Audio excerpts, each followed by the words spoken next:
Good afternoon, everyone, and welcome to the CMLS webinar on marketing and communications. I see a bunch of people are getting on right now. So thank you all for joining. This is Betsy from the Council of Multiple Listing Services. I just wanted to take a quick minute to thank you for attending today. We have a really great information to share with you, so I'm super excited for that. Did want to remind everybody on the call today that it is the last day to register at the members only rate for conference. You'll still always get a member rate afterwards, but it goes up today. So if you haven't registered yet and you think you want to attend in Salt Lake City, I would highly encourage you to do so. That's cmls2019.org, for all the information is there.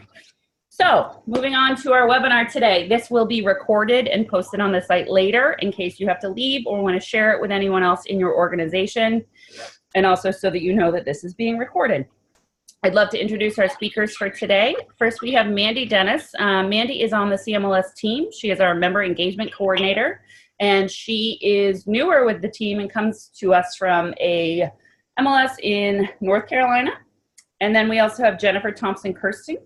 Jennifer is the Vice President of Business Development, and that's for Stellar MLS. And she is also the co-chair of our Marketing and Communications Section Council. That group has done a lot of great work in developing the document that we're going to review today, and Jennifer is a shining example of someone doing some great stuff in the space. So with that being said, I am going to kick off the webinar and say, take it away, Mandy. Thank you, Betsy. Good afternoon, everyone. I hope everyone is doing well. So first of all, let's talk about MLS value. This is something that you need to discover. What is your organization's specific value? And how do you differ from other MLSs? What is it that you bring to the table? Those are three of the questions that you need to ask yourself. It's important that we know answers to these questions so you know your story and your particular brand, so you can set the mark of what you're going to base your marketing and communication plan on. So setting the stage of this, we have the effective marketing values that any MLS should be embedded, such as managing an orderly marketplace, facilitating offers of cooperation and compensation, ensuring comprehensive and accurate data, providing efficiencies for buyers, sellers, agents, and brokers. Basically, for an organization to be successful in marketing to their shareholders, you must embrace these values and be able to deliver the products and your services to enhance and extend the primary values. Jennifer, do you have anything to add to this section? I will just pipe in real quickly. Mandy, thank you so much. I think one of the things that I see that folks struggle with on a regular basis is really defining what that value proposition is. So as you're thinking about what these values are, keep these things in mind, because as Mandy said, you know, having your story and knowing what your story is will make your life in marketing and communications not only more effective, but a whole lot easier if you know what your story is. So I would just say, you know, think about these things, and the common answers that I've heard folks say, this is my value proposition, it's my location, my geography, my this, that, or the other thing. Think beyond those things and stretch yourself as you start to think about what those are. Thank you, Mandy. Thank you. So as we go through this PowerPoint, we have created some quick tips for MLSs. Maybe they don't have the staffing to implement an elaborate marketing and communication plan. We feel like these tips are important, but they're easy steps to take to get you on the right track. So our first quick tip is answering the identity question. Who knows better than this than your staff? These folks are the ones that are speaking to the members. They're hearing their comments on what the MLS does well. On the other hand, they also get to hear the complaints on what the MLS needs to do better. So I would ask your staff, what things do they think your MLS does best? And have them create these lists separately from one another without first discussing with their other teammates. This will ensure that at least they had to put thought to the question, and most will be very honest, especially if you ask them not to put a name on their comments. From here, I would suggest start building a list from the values that your staff has stated. Find out from this list, from the values, send a survey out to your membership with these values, and this will assist you and for them to rate what you think that you guys are doing well. It's easy, it's quick, and it's a cheap way to at least kind of get an idea of what your values are so you can start building your brand and your story. So for our next slide, we're going to talk about research, and I'm going to hand it over to Jennifer. Thank you, Mandy. So, you know, I think one of the things that we face every day is marketing and communications, and one of the things that's super important there is, you know, having the information so that you, as I said earlier, you know what your value is, you know what your value proposition is, but how do you begin to collect and gather that information? And for some of you, you may not have a huge staff. You may be in a 1 or 2 or 3 person office. You may not have dedicated staff. But it's really important that your leadership understands that this is important to the organization. So, you know, executing on a SWOT analysis is a really good way to start collecting this information. Mandy, could you move on to the next slide for me? So I mentioned, you know, bringing your directors and your officers, your leadership into the fray, so to speak, but don't leave out your staff. So I'm going to talk about a couple of things, some basic questions. If you've done a SWOT analysis before, you've probably done one for your association, but have you separated that out and done something for your MLS? Your SWOT analysis for your MLS operations will likely be slightly different than your SWOT analysis for your association. So think in those terms and start asking those questions. And what customers do you serve? You know, what do customers value? How is this organization perceived? How are the product selections that we offer perceived? What is the value there? How can we begin to develop new products, right? So these are some basic questions as you're moving through and trying to gather this the SWOT detail. But what, again, is important is all the stakeholders. So you've got different stakeholders within your organization, and then you've got your stakeholders as far as your staff are concerned, but to also get the perspective from your leadership. And Mandy, I think if we could go on to the next slide. So coming up and saying, okay, so, nope, back one, I'm sorry. Sorry, thank you. I have too many screens going. Danae, I see your question there, so I'll make sure I'll segue into that for sure. So if you've not done a SWOT analysis, just real quickly, the SWOT analysis identifies the influences, both internally and externally, that are either going to be helpful or harmful to your organization. So many of you remember or probably know Stellar MLS as My Florida Regional MLS. Well, when we went through the rebranding process, we actually did that. We went through a SWOT analysis of the organization so that we could define and figure out what is it that what do we do really well? What could we be doing that we could be doing, you know, what are those opportunities for on the outside? And what are the threats from the outside? And what are the weaknesses from the inside? And it's when you start to put these things down on a piece of paper in square boxes, it actually becomes pretty easy because you're just throwing out words. You're not coming up with sentences or paragraphs. You're literally just throwing out words to start to create this. And once you create this matrix, this 4-squared matrix, it actually becomes pretty easy to start to identify and figure out what do we need to be communicating, where could we be doing better, right? Where could we be identifying and working through those weaknesses? Where could we be leveraging those strengths and those opportunities? In the best practices document, which you will all get access to a new copy of the new best practices guide, there'll be an example in there and a guide as to how to conduct one of these SWOT analyses. And I would encourage you to think about conducting the SWOT analysis in terms of your multiple listing service. As the landscape of the industry is changing, I think it would be super helpful to focus on this as an MLS piece, not just as an association piece. Mandy, do you have anything you want to add? I totally agree with you, Jennifer. I think this is something that, like you said, an MLS needs to do as well. Sometime when you have an MLS and association together, you focus more on these types of things with the association, and sometimes the MLS just gets forgotten.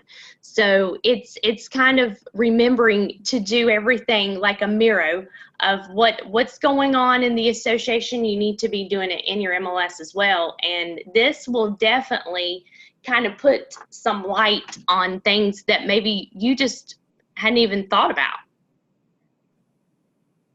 Absolutely, absolutely.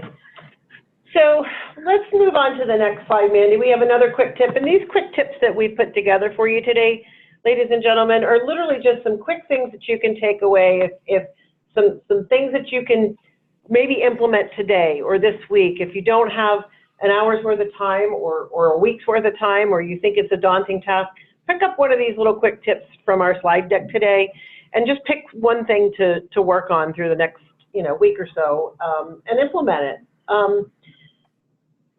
Surveys.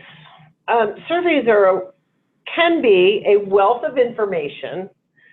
They can also be very daunting.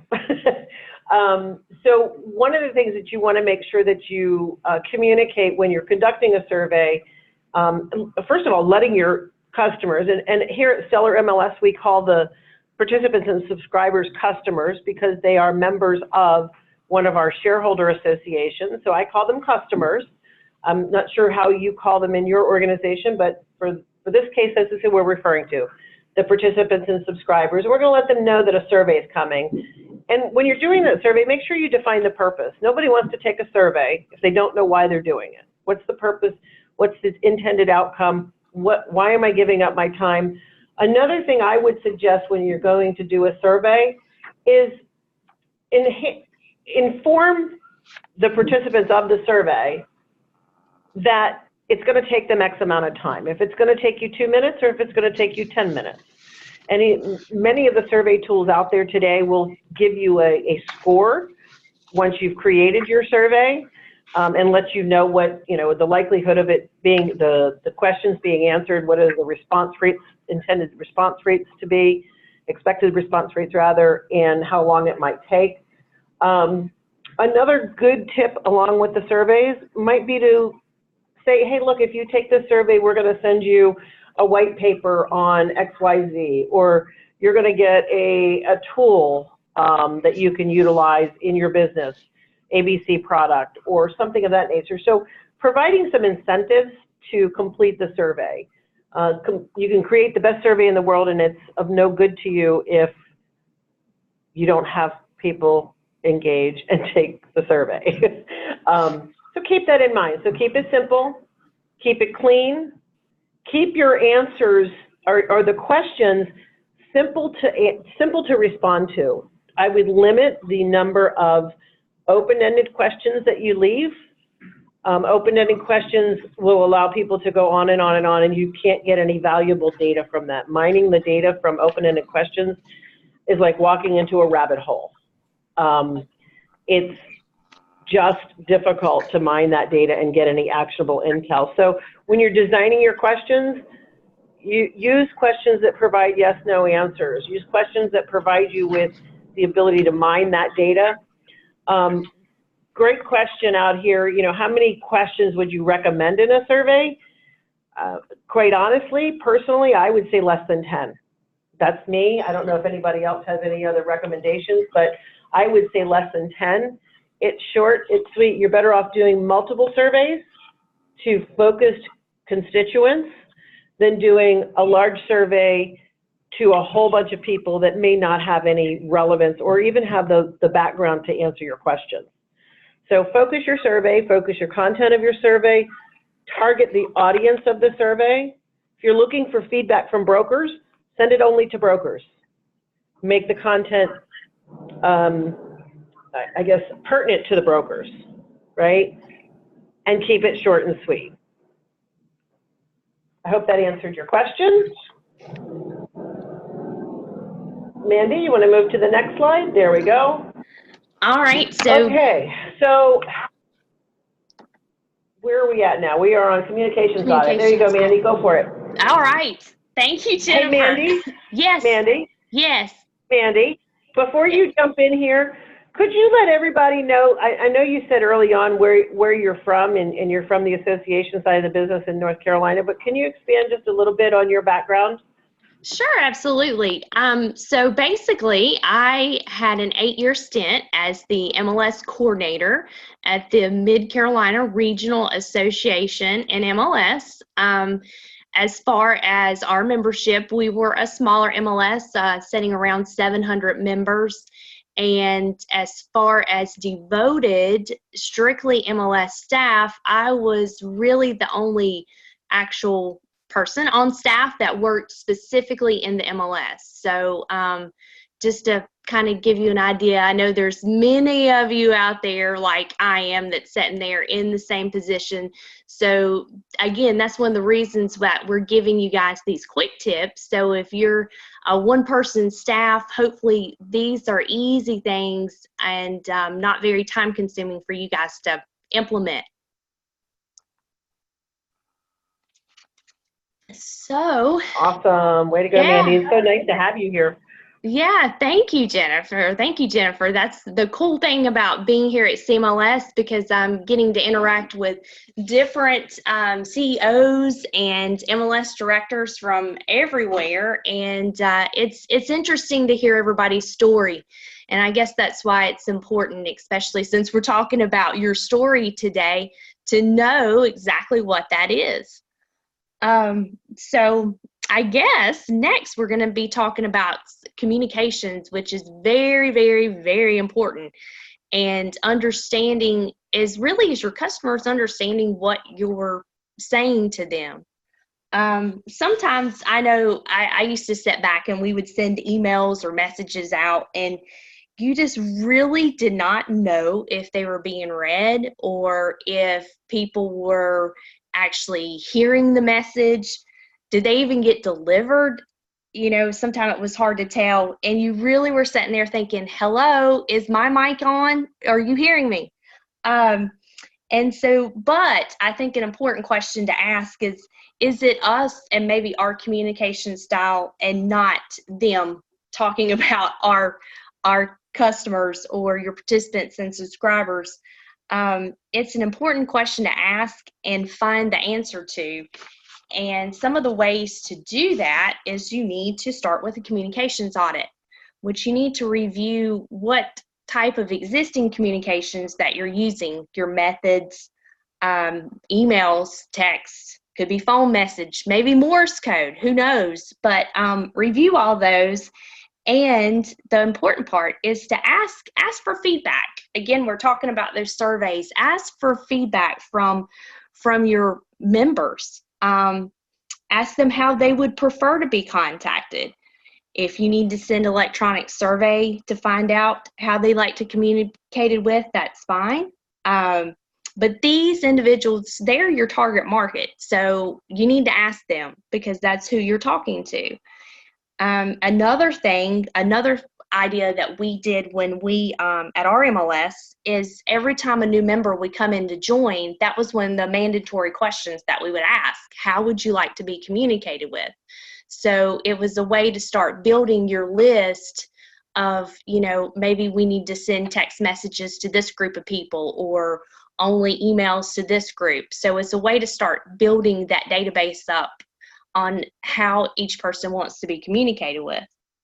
And then once you get your feedback, then you can investigate different systems that assist in communicating with your members. And hopefully you'll be able to automate some of these items to make it easier so you don't have to keep up with a schedule so much.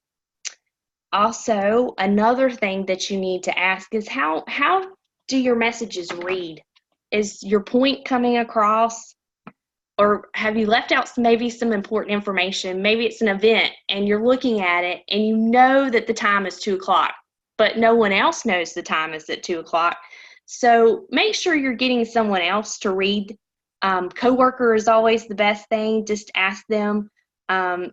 Sometimes you may think that you have wrote the best email ever and you let a coworker read it just to get shot down and deflated that you missed the important message that you were trying to send out. Another thing to do is maybe send samples of your emails or your communications to someone that's outside of your industry. Have them read your messages, and does it make sense to them? Like if they didn't know anything about the event that you're holding or the topic that you're speaking about, would it make sense? If they read that, could they understand? The next step, conduct a SWOT analysis like Jennifer just talked about, and update your communication plan with the results that you have found. And I would say that you should update and review your plans, I would say at least once a year, because things change so quickly in our industry. Your members change, and once your members change, the dynamic changes, so the communication style is going to change as well. So make sure you're keeping up with how they want to be communicated with. Mandy, I'm going to jump in here, if you don't mind, and Sure. I'm going to bounce over the phone to someone else. But a couple of things as you're thinking about your communications audit and you're thinking about these things that Mandy has mentioned is keep in mind when you're communicating, and we've all heard, you know, realtors don't read, we've all heard that, but there's a couple of important things that you should be thinking about when you're compiling and creating these messages. Think about, first of all, the time of day that you're going to deliver the message. Time of day is a critical piece as to when you deliver the message. Folks are reading emails at certain times of the day. Realtors are out and about. We know they're busy during the day. There's some prime times for emails to be sent for better readability, I guess you would call it. And that's probably not the right word, but I'm going to use it anyway. It's my new word, readability. So time of day is super important. Early in the morning, 6:30 to 8:30 is a great time. Afternoon, 3:30 to 6 o'clock, great time. If you're looking for prime times to send email messages, that's some information that I've recently heard it again, basically. Your email subject line, make it important, make it read what the message is so that they know why they want to open it. Give them a reason to open your email message. In your messaging, be clear. And I have found that in talking with a lot of my realtor friends, I have lots of realtor friends, bullet points are really great for them. They love bullet points. It's to the point, it's simple, it's easy, they can scan it, they see what needs to happen. And if there is a call to action, make sure that you're clear about the call to action. If we need you to do X, we need you to do Y, follow this, do that. Be very clear about those things in your messaging. Those are just some tips that I would throw at you from experience and from talking with some others. And I'm going to ask, we have Shelly Specchio is on the line. Shelly, do you have anything that you'd like to add? Give her a minute to unmute herself. No, I was all muted up. No, this is super interesting. I'm taking notes myself, so keep going. Thank you, Miss Shelley. All right, that's awesome. Shelly Specchio is taking notes. My day is done. I'm good. All right, Mandy, you're in charge of the slides here, but we do have looks like we have a poll that everybody participated in, and these are some great results. I'm happy to see this. It looks like we have about 75% of the people on the call are actually doing communication audits. And we have about 40% of those that have done one in the last year, and the others in the past 1 to 3 years in the 30% and 30%. So these are a communication audit doesn't have to be a daunting task, but it's something that you should seriously consider taking a look at and executing on. Next slide we've got up here. Mandy, back to you. Yes, ma'am. So here's another quick tip for you guys. Few free communication topics. So sometimes you are looking for something. You're writing a newsletter and there's this big blank space. And you're thinking, I have nothing else I can think of that I can put in this space. Sometimes the best things are sitting right in front of you. And I know from working from an MLS that you get tips and tricks from your MLS vendor, from your showing service, maybe lockbox vendors, whomever sends out communication that they would like for you to send out to your members. What better way to communicate than to just put this on your Facebook page? You don't have anything to post for the day. This is something easy. It's helpful. A lot of times there's videos that's attached. They can watch a how-to. Maybe it's a new feature of your MLS that you need to get out. This is an easy way to fill space and to continue those open lines of communication with your MLS. So definitely something to check out. RPR has an association content engagement program that's now available. Basically how it works is RPR will deliver content for how-to articles, step-by-step guides, videos, other helpful best practices.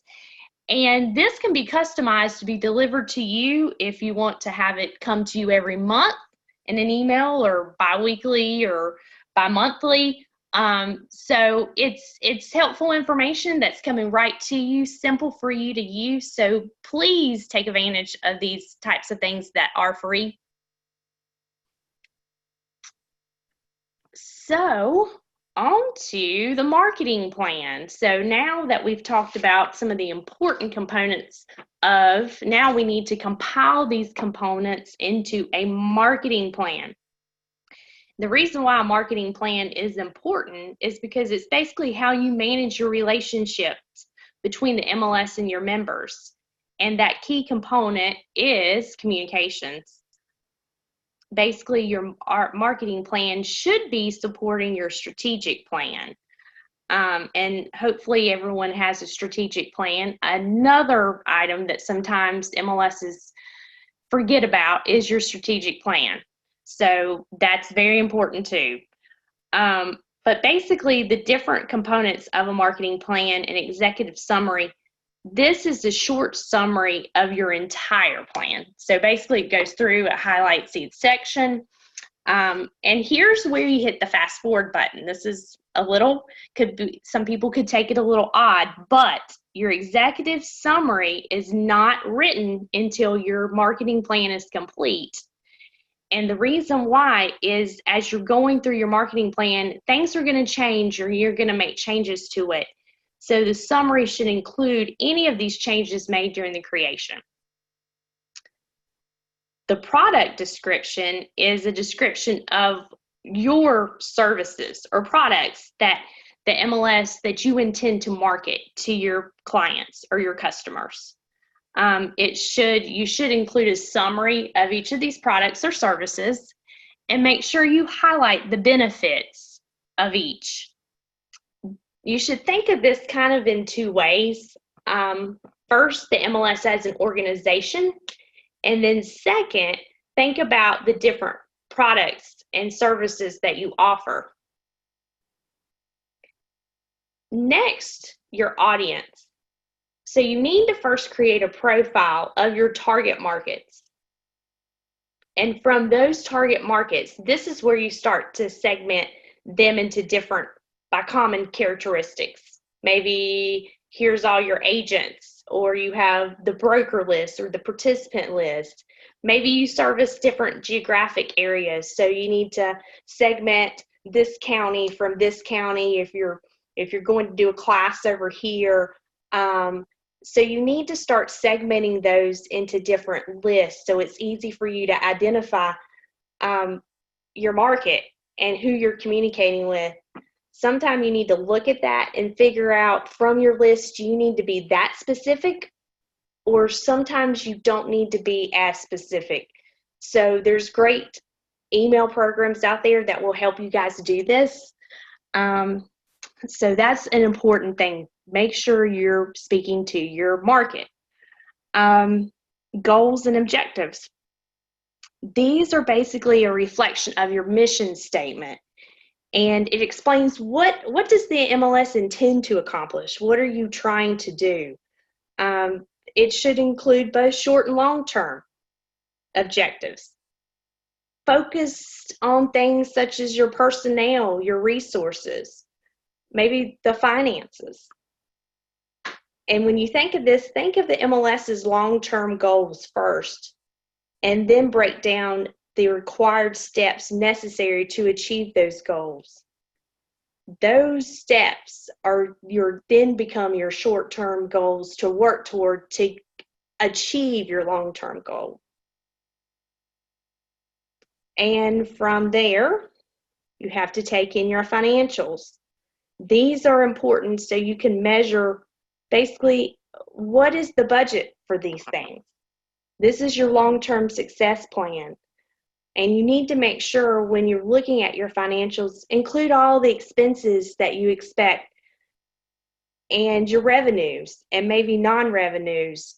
So take in the whole big picture of financials when you're looking at your marketing plan. And then there's the timeline in the calendar. Everybody needs a deadline. If you do not have deadlines or timelines, then nothing will ever get achieved. So make sure on these different goals, your short-term goals, you have a deadline that you're working toward to get those achieved. And then your action plan. How are you going to achieve these goals? Who's going to achieve them? What staff is going to work on this project? How long do you think it's going to take? Those is basically all of these items is what it should be in your marketing plan. Jennifer, you have anything to add? I do. So one of the things that I'd like for you all to consider, and again, no matter how small or large your organization, everything that you do likely, every implementation, every program, everything that you do has some sort of a marketing and communications piece of it, whether you realize it or not.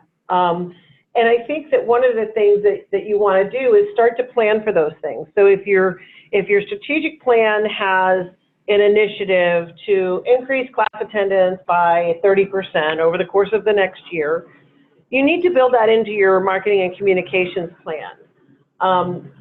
One of the things that as you're going through this plan and you're identifying these things, and we do have a sample marketing plan in the new best practices guide, which you can leverage, you can take it. It can be as short as you need it to be or as in-depth as you want it to be. But when Mandy talks about the financial projections, what I'd like for you to be thinking about is what is the activity that you're doing, and bullet point this out. Put it in a little grid, if you will, and this will be in the sample guide for you as a grid. But think about the activity, and maybe the activity is Facebook posts. And the purpose of that, what is the purpose of that activity? Maybe you want to increase your likes on Facebook, or you want to increase the engagement for a certain program that you're offering. So that's your outcome. So identify the activity, the purpose, what is the outcome, how long are you going to do this? Is it going to be ongoing? Is it going to be for 6 weeks because you have an event coming up? And what is it going to cost you to do that? Your hard costs associated with that. So if it's Facebook, maybe you're doing Facebook ads and you're going to spend, $500, or maybe it's your annual spend for your email automation program. But put these things into your marketing plan, into your annual marketing plan. And Mandy said it earlier, and I apologize for the background noise. We're having a new roof installed today, and I think they're working right above my office.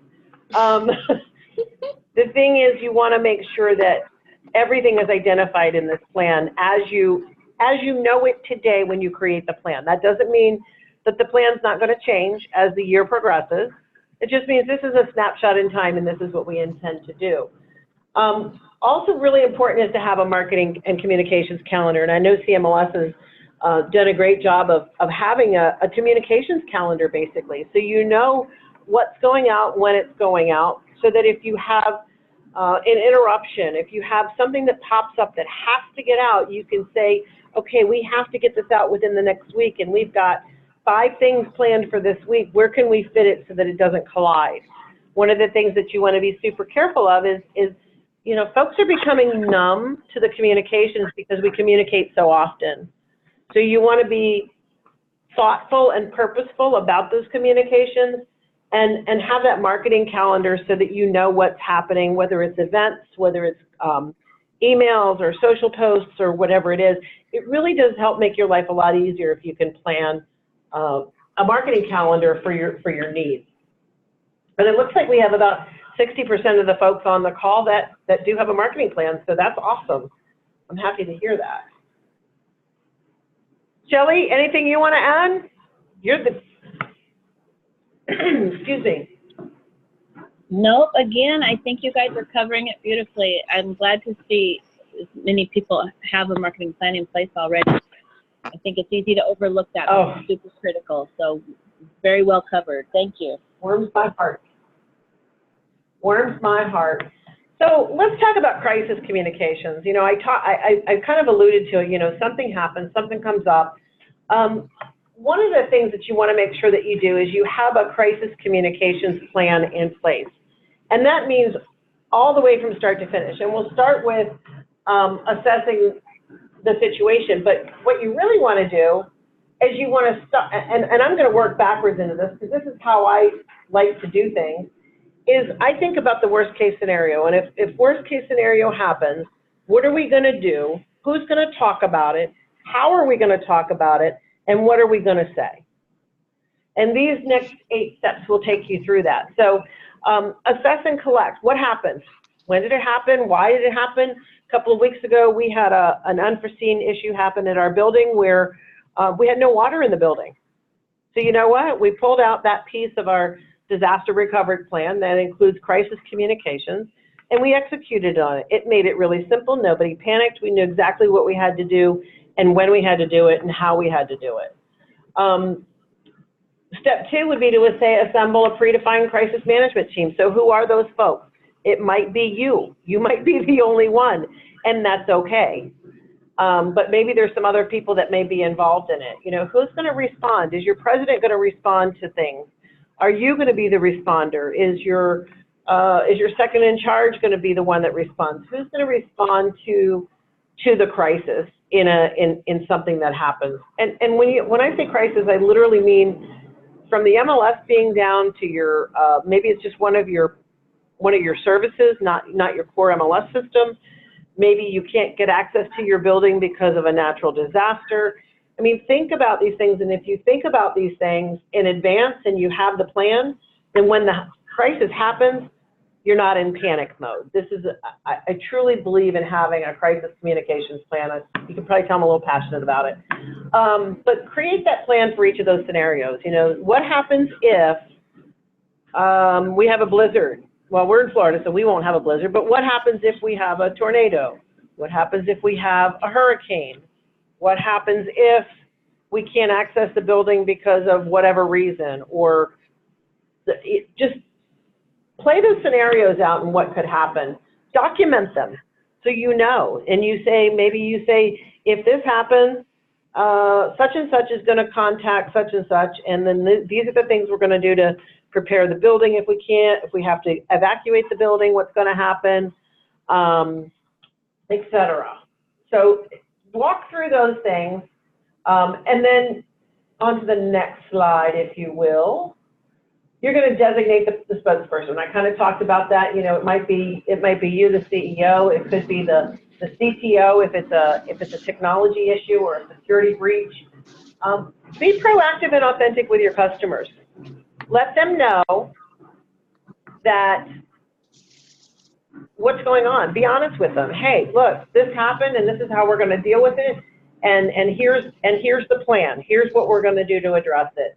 And we'll be back in play in, you know, we expect to be back up and running and back in business in 12 hours, whatever the situation is. But let folks know what's going on and how you plan to address it. Have your contingencies in place. If the CEO is traveling, if something happens and the CEO is out of town, traveling, who's the next person that's going to handle these crisis scenarios? Test your plans, run through them, run those scenarios through your staff so that you know that everybody understands what their role is, what happens and when it happens, and who to communicate with. Any questions about the communication, about the crisis communications, or anything you want to add, Mandy? No, I thought of anyone that you would definitely be the person to talk about crisis, especially in Florida. So I'm like, who well, better? And there's this little thing called a brand change. I mean, you know. Exactly. We've definitely had our share of scenarios, but you know what? When you have a crisis plan in place, it's not that it's not an issue or that it's a non-issue. It just becomes manageable, and it reduces the stress, because you know that if someone's really dinging you on Facebook and they're being really mean, you know who's going to handle it. Your frontline person that's maybe managing your social media knows that they're going to go to the CEO or whomever, and that person is going to be the one to address it. It makes life so much less stressful if you have a crisis plan in place. And I'm all about less stress. Exactly. Less stress. All right. Okay. Well, let's move on to the next. I don't see any questions. If anybody does have any questions, please use the Q&A. Betsy's monitoring it. We're making sure that we answer your questions. But it looks like we have over 60% of you that don't have a crisis communications plan in place. I would encourage you to put a crisis communication plan in place. I'm going to talk about disaster recovery, and the crisis communication plan is really can be part of your disaster recovery plan, and I'm going to share with you some resources there. So if you do nothing else, I would say that, start looking into creating a crisis communication plan for your organization. It'll certainly relieve your stress. So when it comes to a disaster recovery plan, just 4 quick points here, and then I'll point you towards some resources. But draft your plan, put it into place, and update it. It has to be updated regularly as your staff members change, as maybe you move to a different location, your building facilities change, maybe you're in a leased building versus an owned building, maybe now you're leasing space out in your building to another party. These are things you want to be sure you consider. Make sure everybody understands their responsibilities. So from your front desk person to your CTO, your CEO, make sure everybody knows what their part is in a disaster recovery plan. We here at Stellar have an on-site team. That's our disaster recovery team. So we've got someone from the IT department, we've got someone from HR, we've got someone from support, we've got someone from cross-organizational departments to be participating in a disaster recovery issue if we have one. Absolutely have somebody from our marketing and communications team, and they know what to do and when to do it. Make sure all your contact information for your staff is up to date. Cell phone numbers change, people's home addresses change, so make sure that you're keeping that up to date as your staff changes. And the last point here is as part of just a quick tip about disaster recovery, is to print out your plan. Put it in a notebook, make sure that you've got a printed copy. I personally have a printed copy I carry with me, and I have a thumb drive, and it's with me at all times. I don't work in the office every day, but it is in my possession no matter where I am.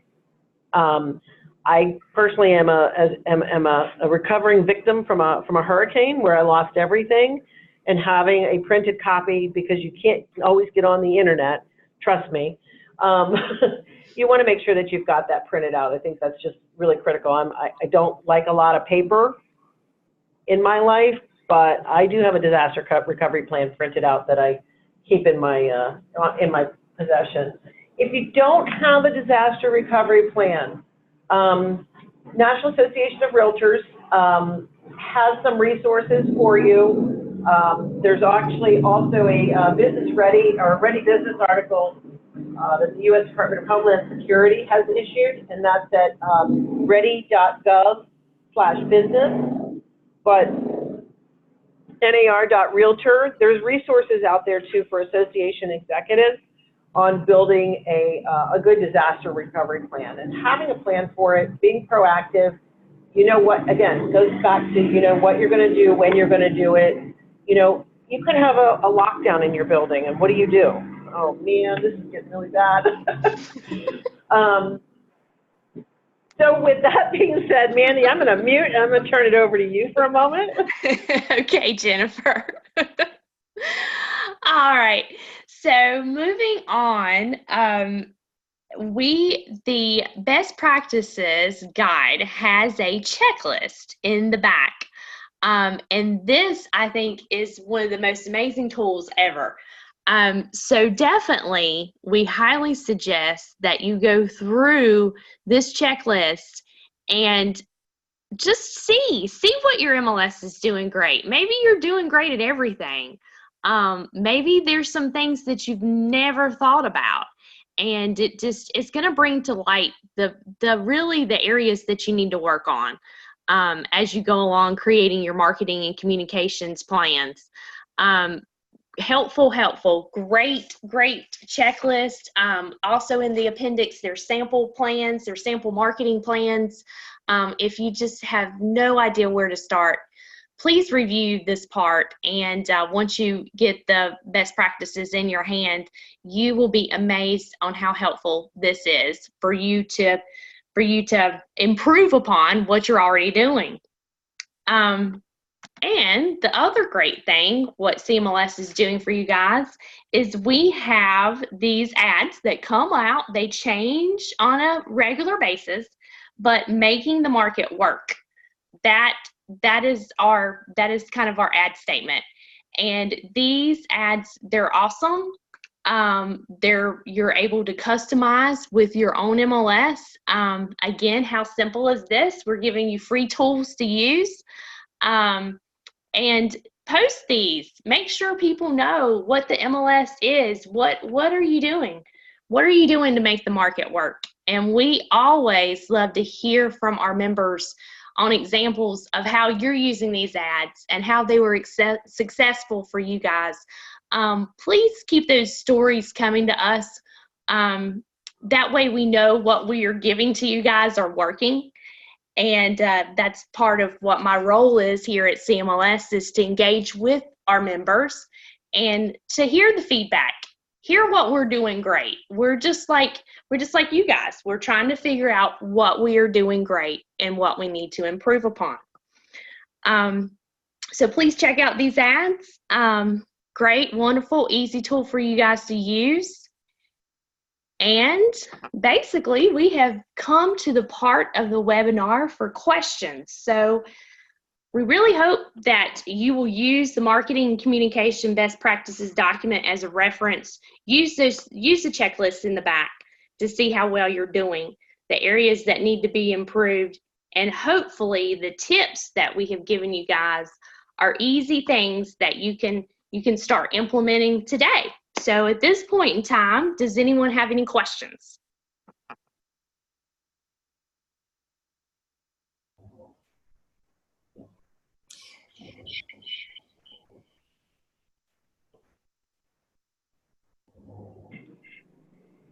Mandy, we have one in. I don't know if you saw it, or Jennifer.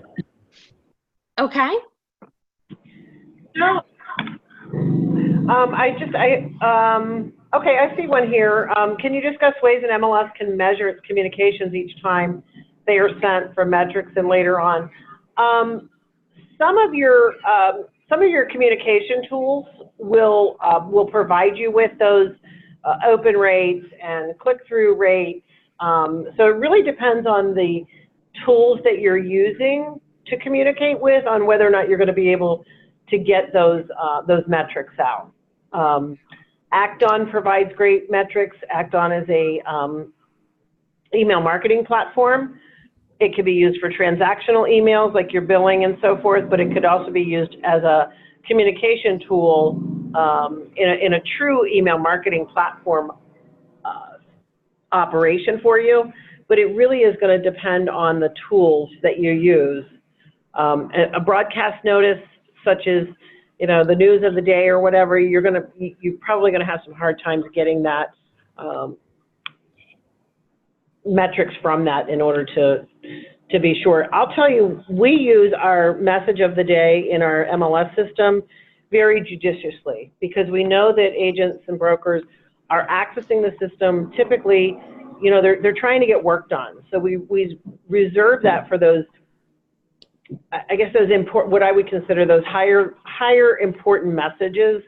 Not, hey, we're going to have an event, we're going to have a chili cook-off next Friday, but for, hey, system's going to be down for maintenance. So if you use those messages in your MLS system judiciously, they will read them. Otherwise, they become numb to them and they'll just pass them by no matter how important they are. So just something to consider. I hope that answered your question. Betsy, do we have any others out there? No, Jeffrey just added about anything. the MailChimp and MLS broadcast, and thank you, it did answer his question. Okay. Well, if anybody has, I'm available. You can reach me through my email. You've got me on the CMLS website. You can reach me through there. Connect with me. I'd love to connect with any and all of you. And if there's anything I can do or the Marcom Section Council can do to help you out, please let us know. That's what we're here for. We want to help you all succeed and be a resource for you. If you need to bounce an idea off or you're just not sure, reach out. We'd love to help you out. Great. Thank you, Jennifer, and thank you, Mandy. Thank you, Shelley, for hopping on with us. Thank you, everyone who attended today. The new best practices for marketing communications are on our website. So, Meg, you can go check it out right now, councilofmls.org, and it's under the research tab. So thank you all so much. Have a great day. Thanks, everyone. Bye-bye.